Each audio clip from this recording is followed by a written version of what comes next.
Now I noticed you did Make You Sweat, but then Keith talks about bringing Teddy in to do some of the do a little bit of the remix on it. That's a lot. That's a lot. And I still got mad love for Keith. Teddy did the whole first album. Yeah. Okay? But by the time Guy came out and Teddy and Gene became GR Productions, they started charging everybody a lot of money to do one track. Keith Sweat is very frugal with his money, so he didn't have that. He couldn't use Teddy. He could not use Teddy, period. Teddy never touched Make You Sweat. If Teddy had a touch Make You Sweat or whatever Keith is saying, his name would have been on it. Period. Teddy's name would have been on it. Because at that point in time, Teddy was hot. Keith, I was just starting to become a producer. This is way before Chris, Velvet DeVoe, Ralph, Jasmine Guy, all of that. And Stephanie Miller. Keith knew where the sound came from. Because we all grew up together. Keith knew that I was the lyricist songwriter. Because we all grew up together. Keith watched us grow up. Keith is like 3-4 years older than me and Teddy. Wow. Probably older than that. Keith and I used to ride the train together, fussing on the train. Because Keith worked on Wall Street and I was going to high school. So we would fuss on the train about whose song's going to be better and whatever. By that time, Keith was working on his second record with a lot of pressure on him. The sophomore album is always more pressure than the first. Yeah. But he didn't have Teddy. So Keith is he's a dope songwriter within his own right. But he had a lot of ballads on his record.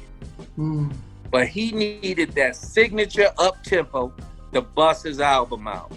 And Keith came and met me in the same building I grew up in at my mother's house, because I just happened to be in New York.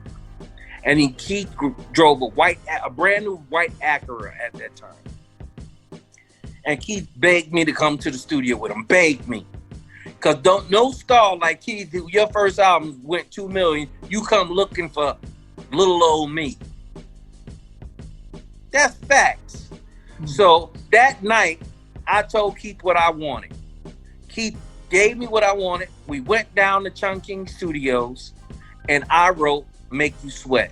And Keith did not want to use his name. He did not want to do none of that, but it was a #1 hit. And every time I hear that song, I don't hear no Teddy Riley. I hear Bobby Wooten, I hear me, and I hear Keith. And Wokey. Alton Wokey Stewart sung backgrounds. Because Wokey was under my wing. And I called Wokey to the studio. You gonna sing the song exactly like this. These are the lyrics. You gonna sing, and Wokey sung Make You Sweat. Wow. There's no other additives. Now, if Teddy did a remix somewhere, whatever, I don't know about that. But for this song, song that we did, Make You Sweat, Teddy had nothing to do with it. Period. Okay. Yeah, I mean, as I said, that's why it's important to get your side, because when you get trades, magazines and stuff, because if you're silent, it could be written here and there and everywhere. Because, as I said, people probably realize, he worked on the first album, more than likely did something there. As I said, those who don't really see. Just look at the credit. And I had to fight for my credits. I didn't play. I couldn't play. Teddy's name is not nowhere on Make You Sweat. Period. It's just that we had that similar style. But Teddy, when I did Make You Sweat, Teddy had moved on. The future was something totally different from what I did with Keith. Yeah. It was totally different. The first Sky album, you can't even, it sounded like two totally different groups. Yeah, yeah. Period. It became more hip hop, more leather jackets, more Doc Marten boots and black jeans. Yeah. That wasn't us. That's what they turned into.